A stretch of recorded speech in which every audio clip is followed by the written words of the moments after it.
identifying potential oil and natural gas reservoirs beneath the seafloor using seismic technology, a drill site is selected. Shell geoscientists choose the drill site location on the seafloor based upon the safest well path that will encounter the targeted oil and natural gas. For an exploratory well, in water depths up to 9,000 feet deep, this seafloor location is generally directly above the reservoir. A drilling rig is required to drill a well. In deep water, the rig may be on one of 3 vessels: a drill ship, a semi-submersible vessel, or it may be part of a floating production platform. All rigs have a hoisting system to raise and lower the drill pipe and tools needed to drill the well, a blowout preventer or BOP stack, and a pumping system to circulate fluids in and out of the well while drilling. It's time to drill the hole or well bore using a drill bit.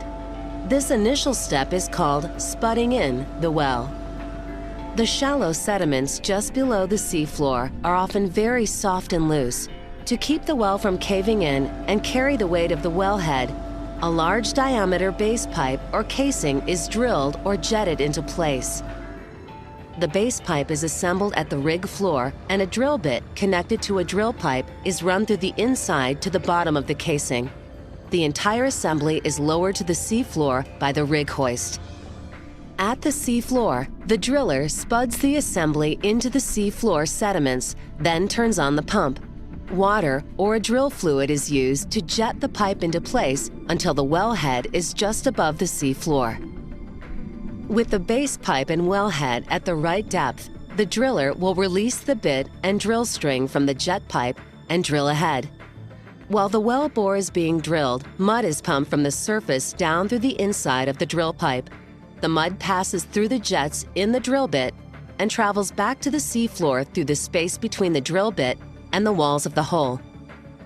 Drilling mud is used to 1. Lift rock cuttings from the hole, 2. Keep the drill bit cool and lubricated, and 3. Fill the well bore with fluid to equalize pressure and prevent water or other fluids in underground formations from flowing into the well bore during drilling. The mud is an environmentally friendly water-based mixture of clay for thickness and fine ground rock or barite for weight.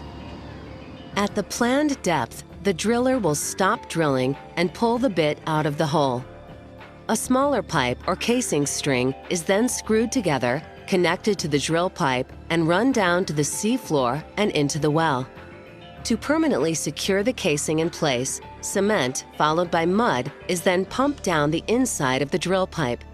To separate the cement from the mud, a cementing plug is used. The plug is pushed by the mud to ensure the cement is placed outside of the casing, filling the annular space between the casing and the open hole wall. On some locations, a second surface casing is needed, thus the well is drilled even deeper. In this second surface casing interval, the well is cemented using a second smaller casing string, repeating the same process used in the last hole section. At this point in the well, the pressure in the deeper rock may be too high to continue with the simple water-based clay mud, or there may be the potential to encounter oil or gas. Before drilling below this point, a blowout preventer with a riser will be installed at the seafloor.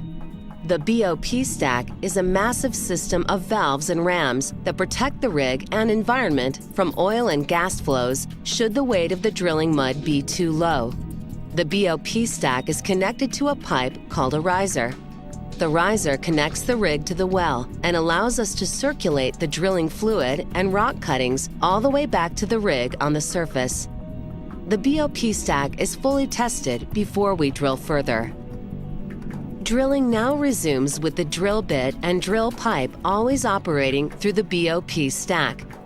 Just as we did further up the hole, casing strings are run and cemented in place when needed to cover up the open hole sections.